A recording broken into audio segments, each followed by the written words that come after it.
ghost town of Suez today under desultory Israeli shelling. Of Suez's 250,000 inhabitants, all but 10,000 have now fled. A portrait of President Nasser watches from an abandoned cinema.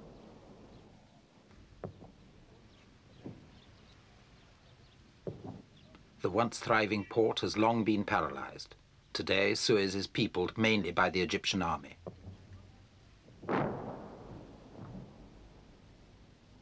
Most of those civilians who remain help serve the army and spend much time in and around strong shelters.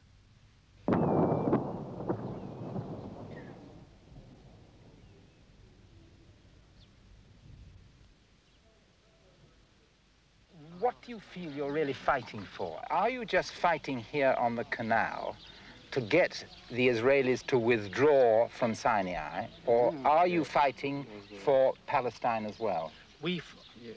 Yes, not for Sinai only, but for all the occupied lands, all the occupied lands. But what about Israel itself? Do you want to destroy Israel? Excuse me. We are ready to live with Israelis. Home behind home, or home neighboring to home. But we not accept them to take our homes. But are you prepared to accept a state of Israel? The name of the state Palestinian. Not the state of Palestinian, not Israel. You could never recognize a state called Israel? No. So you're really fighting to destroy Israel as a state? Israel as a state, yes. Israel as a state, we fight about our land, and Israel as a state, we do not accept Israel as a state. Well, then can you really blame the Jews who feel they have to come and make a defensive line here on the canal because they know that in the end you want to destroy their state? Not destroy them as a people. No, but their state you want to destroy. As a state, and we want to take our land.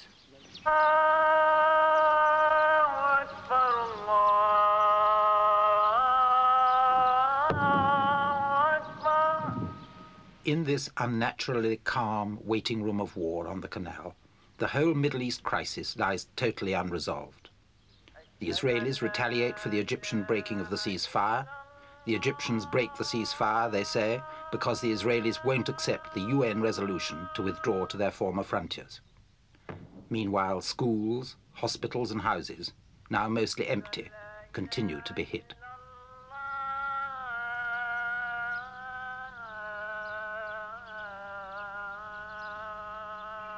Since the end of the Six-Day War, nearly 3 years ago, 420 Egyptian civilians have been killed here and 1,200 injured.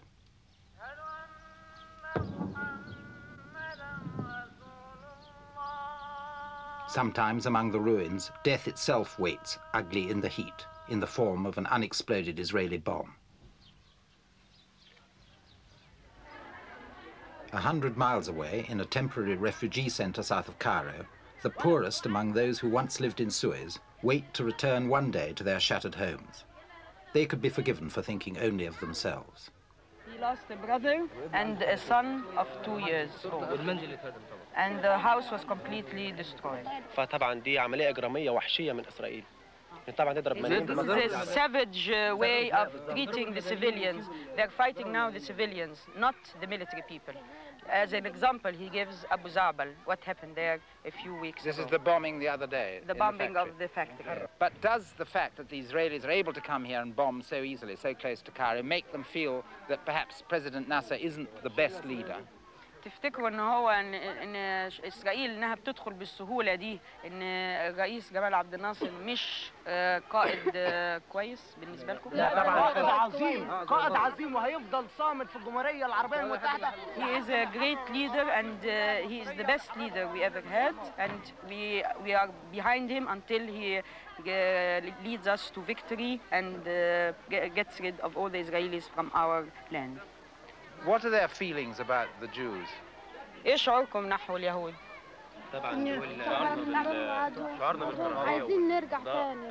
They say that they don't like them as long as they are taking their homes from them, and they do not like them at all. If the Jews withdraw their armies altogether from Egyptian soil, including Suez and those towns on the canal, do they feel that is enough of a victory? هل تفتكروا انه لو اسرائيل رجعت في الحدود بتاعتها القديمه وسابت بلادكم تاني، هل ده تفتكروا ده نصر؟ لا مش نصر. They said it will be victory when they return to the old borders of 48. Do they really feel that Palestine is as important to them as Egyptian soil? تفتكر ان ارض فلسطين مهمه بالنسبه لكم زي الاراضي المصريه؟ طبعا لانها دوله عربيه. لانها دوله عربيه وهي عربيه وفلسطين عربيه. Arab land and it is an Arab land and we are all brothers. I have been brought up with Jews as friends and as neighbors. In this part of the world, we have never been anti-Jews for one simple reason, that they are Semitics like us, and they lived with us in the Arab world. They spoke our language, they ate our food, they lived exactly like us. It wasn't like the West when a mother said to her children, keep away from these Jewish children. It never happened in our Arab world. We had them next door, and we had them in the same building. We ate together, we went to school together, and we were very, very friendly. What reason do they have to get a special country for themselves? What reason? There are so many Jews in England, and they are so rich and well off and living very happily. They are all over the world living, plenty of money, social prestige, security, and everything. Well, what do they need? A country, a bit of our land, and kicking out, doing the same, exactly what Hitler did to them. They are doing it to us now. They are kicking us up. They are bombing us, they are killing us, they are fighting us. It's exactly the Nazi system again.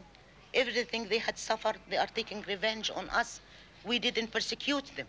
They should have taken revenge from Germany. They should have taken a part of Germany to make it their holy land. Because Palestine is our holy land too. It's the Christians' holy land too. If they have a Wailing Wall or this, we have mosques. And you have mosques, and you have the tomb of Christ, and you have so many. It is But still, the reality of the present situation is that the 2 million Jews in Israel are convinced that they must live there in their own state of Israel, or they would rather die. What can you do in this reality? Let them live, but the others must live with them too.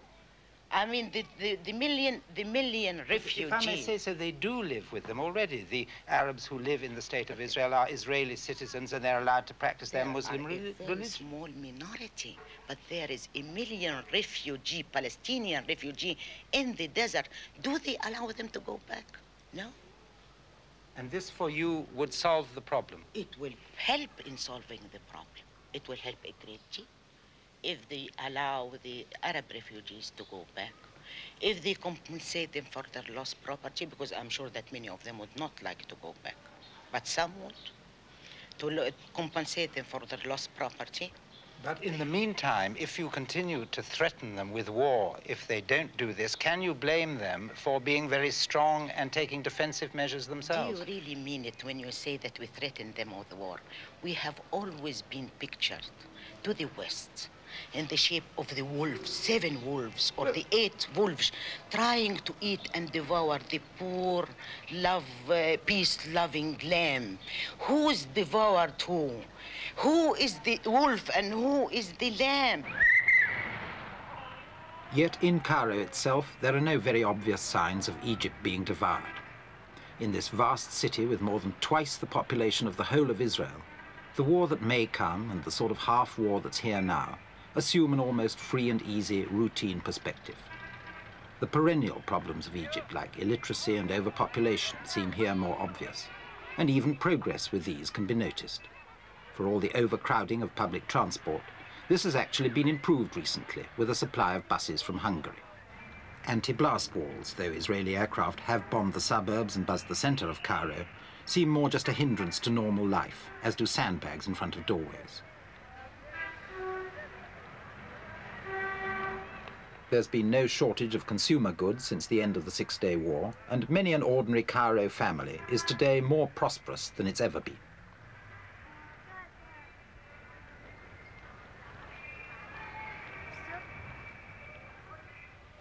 A building boom is even in progress. New apartment blocks have been going up at a greater rate since the end of the last disastrous war than in any comparable period since the start of Nasser's revolution. The primitive vigor of that revolution in this still backward country is unmistakable.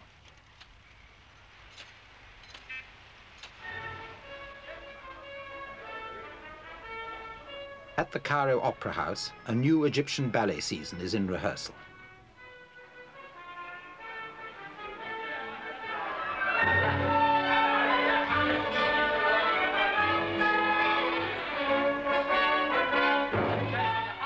It's a new Russian ballet of Don Juan, rehearsed by the Russian choreographer himself.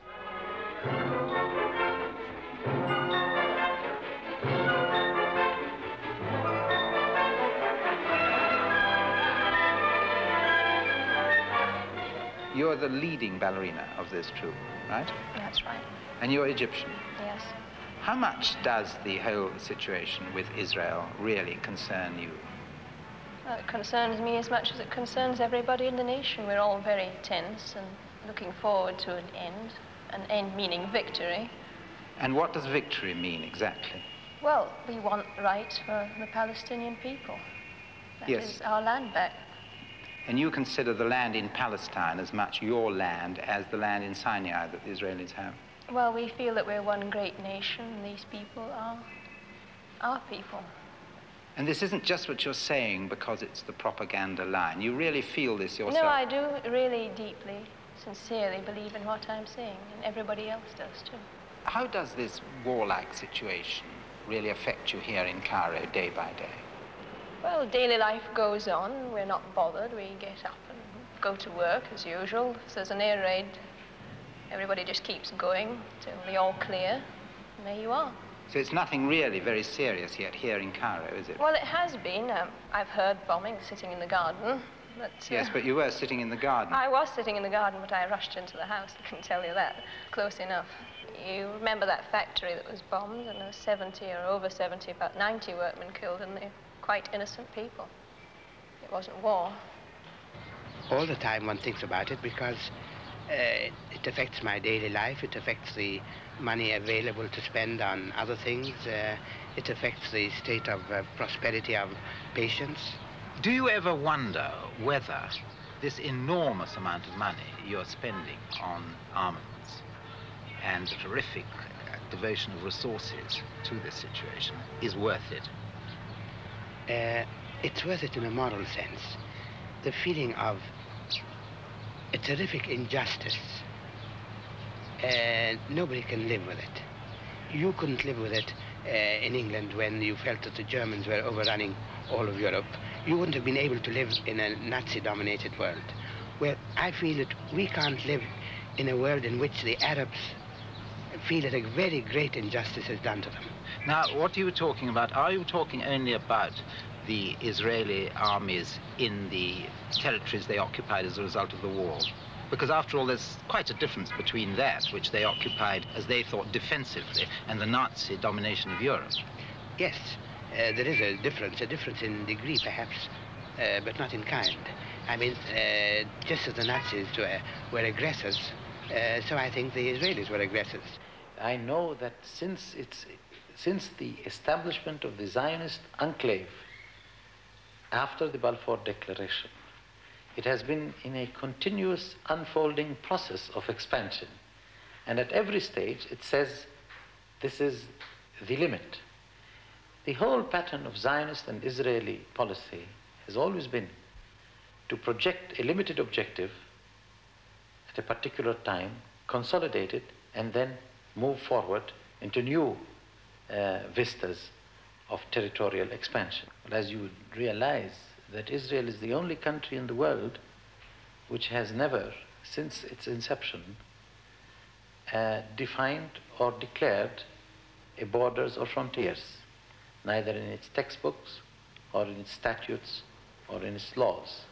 Is there any criticism of President Nasser that he perhaps doesn't wage the war as effectively as it might be waged? No. I mean, the Israelis clearly think they might be able to bring him down in some way. They are very stupid to think so. Because That's what they have been attempting since 1967. Because no, the Americans behind this, they are trying to let him down. But I believe that this is a stupid idea, because there is no other Egyptian here who could accept the point of view of surrender.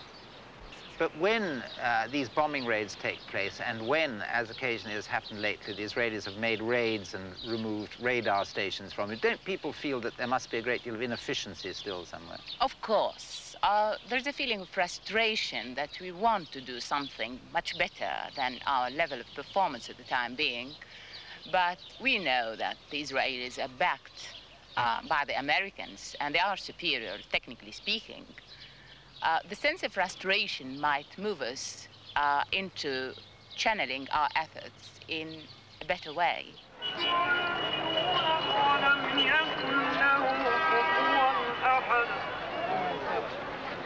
The reality President Nasser has to live with is, on the one hand, this present vastly superior Israeli technology, for all the help he himself gets from the Russians, and on the other, the fact that the country he leads is still underdeveloped and still often only slowly adapting ancient civilized traditions to the rude jostling of the modern world.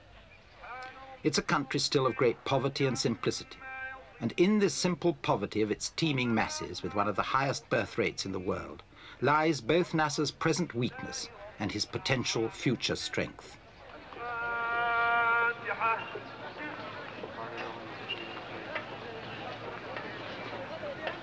The Israeli being a kind of new colony, people, white settler coming from West Europe, from the rich world, come with their technology and they create a Western country, or at least a country belonging to the rich world. The Arab world belongs to the developing country, to the poor world. Then you have this confrontation between the rich Zionist country, and by rich I say the advanced in technology, and from the other side, the poor Arab world, who per definition is at the beginning of the development. Do you mean then this should be seen not so much as an Arab-Jewish conflict, but as a conflict between a colonial power and one struggling to throw off colonialism? Exactly. You find that the people living in Israel are just white settlers. The only difference that the white settlers, the French Pieds Noirs reached Algeria 100 years ago, the white settlers in Kenya reached Kenya 50 years ago, but the white settlers in Israel reached Israel just 20 or 25 years ago. So you have to put the whole problem in the framework of a problem of decolonization. People of white settler rich in a certain part of the Arab world, they have decided with new technology to create a new state, which certainly will be advanced because the state is linked with the rich world, and you have the opposition of the poor world to this approach or to this new settler reaching this part of the world. Well, how will this develop?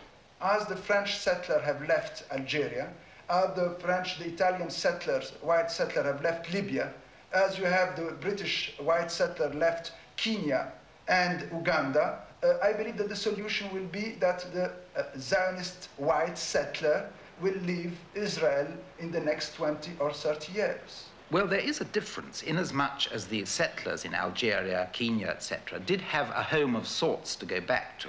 But the whole point about the Jews is they've nowhere to go back to. And I believe that in the next 10 or 20 years, when you have the creation of the common market, the European common market, you will have a huge community, and there will be no problem to have a reintegration of the Jews from Israel in Western Europe or in the States, because they belong to this world. They belong to the rich world. But do you really suggest that the children of parents who were gassed in Germany should go back to Germany and live there because that's their home? No, they will live to the Europe, not necessarily Germany. You will have the United States of Europe. You will have a real integration of the Western world, where it will be quite easy for somebody living in France to live in Italy or an Italian to live in Germany. And then at this stage, it will not be difficult. Well, this might be a logical, theoretical solution, but surely the reality is that the Jews in Israel just would not agree to go away or go anywhere else. Very few of the French white settlers in Algeria would have accepted to leave Algeria. very few of the white settlers in Kenya would have accepted to leave Kenya. They will be obliged due to the pressure of the poor world, the pressure of, and this is the confrontation, the pressure of the Arab countries. As the traveller moves from conversation to conversation through the almost frivolous gaiety of Cairo's blackout, the deep seriousness and intensity with which the whole Arab predicament is argued over nightly in room after room makes a striking contrast. The bitterness you feel is terribly intensified now. Yes, no doubt the bitterness is increased to multiple extent amongst us. The civilians now being I mean, all these factories being bombed and all these slaughterings, it's really unbelievable. They have a sort of objective in mind, which is they want to put, of President Nasser, for example, they want to break him down. But it's not the problem of President Nasser now. It's all of us. We're all one hand now. It's not like before. Precisely. I mean, they speak of Egypt as though there is no Egyptian in Egypt except President Nasser. With or without President Nasser, we are against Israel, and this has been going on before the revolution, before 1952. You do presumably accept the right of some Jews to live in Palestine. Same as to live in Egypt, same as to live in Syria. Why should they choose to... or the Jews, of course the Jews can live in Palestine. The Arab Jews who live in Palestine, they can live in Palestine. And they continue living there. But not the American Jews who live in America. They needn't just immigrate from America and leave all their work and leave all their future and go to Palestine just to live over there. To support it and establish it as a state, they have no business coming from Germany and saying they're Israelis. You wouldn't allow any European Jews to live in Palestine? Why should they? There are more than 2 million Arabs living outside Israel who originally lived there. Why should they go out and let immigrants come? Why should they be kicked in the desert and other foreigners come and take over? They had a better life where they came from. Why should they come and establish a state at our expense? They've been kicked out of their homes and they've been persecuted one day. They're just trying to solve a problem by, I mean, they're falling into the same mistake they're blaming others for. And when will the West realize that we do not intend to demolish Israel as a state which can live as a not Israel as a state, not Israel as a Jewish state? Israel is a multi-religious what does state. Israel mean if it's not a Jewish state? What Israelis mean that it is a Zionist state composed only of Jewish citizens who come from all over the world. Israel can exist as citizens of Israel. But they're second class, they're deprived. I don't believe they are citizens of They're not citizens, they're laborers, they're deprived of education, they're deprived of their rights, they're only laborers, they're poor, they're miserable. They're living under terrible conditions. We want a democratic state with equal rights for all the Arabs who live in that area, whether they're Jewish, Christians, or Muslims, regardless to religion. Can it be a Jewish state called Israel? No. It can not be. Not a Jewish state, not a Jewish state. We want a democratic state with Muslims, Jews, Christians, whatever they are. But as I say, it does in fact have that now, and it's called Israel. Could you in the future accept any state called Israel of any sort? Excuse me. Now, I just want an answer on that. You say no. No. But on a certain base, I say no because it would be a Zionist state. So there can't be a state called Israel. Do you think there can be? Call it what? I don't think the name will make all the difference, but it does to them. That's the whole point. It does it doesn't to them. Now, do you think there can be a state called Israel? Well, if they want to call it Ruritania, let them call it Ruritania. They don't. Why not Israel? Why they Palestine? want to call it Israel. Can they call it Israel, but let the Arabs go back. Let the Arabs live as Israeli citizens. Call them Israelis, call them Egyptians, call them whatever they want. But let them live as human beings over there. And it's not a question of name, and I don't think they just want to call it Israel for the sake of the name. They want to call it Israel because they feel Israelis and they want to establish a foreign nationality in the area and expand it. Precisely. I mean, today we are factually we are terrorized by the Israelis. They're on our door. I mean, if we don't look at them as enemies and as direct enemies, we are being very unrealistic. And this is a terror that we have been expecting for very, very long, because Israel does expand. The main thing that we should have here in our country is security. For a developing country, we have to have the security. You all accept that war is the only possible solution to this, and yet you know that hitherto the Egyptians have been extremely bad at fighting the Israelis. Doesn't this worry you? Excuse me, no, I want to say something, please. What can we do? No, supposing we are bad fighters, what other choice do we have? Well, it seems... Submit, supposing we just can't fight the Israelis, submit to them? Excuse me, about bad fighting. The British in World War II, in Dunkirk, they were really defeated in this battle. But they didn't give in. And we don't consider the 6 days that it was a defeat in a war, but a defeat in a battle. And I think if the British have fought their war, and they had several defeats in battles, but they won at the end, we will do it also. Besides, the whole project is built on the fact that they want a homeland to occupy or to sort of to fill it with all the Jews of the world. And if this project works out, this area in which they're living is too small for 15 million Jews. So they have to expand. Where will they expand? From all sides. Look at the map. They're surrounded by Arab lands. So they will have to expand at the expense of the Arabs if the project works out, and I'm very sure they're taking very good care to bring more and more immigrants. And this area they have now is small, but the more people they have, the more land they will need, and all land around them is Arab. So it will be an inevitable expansion.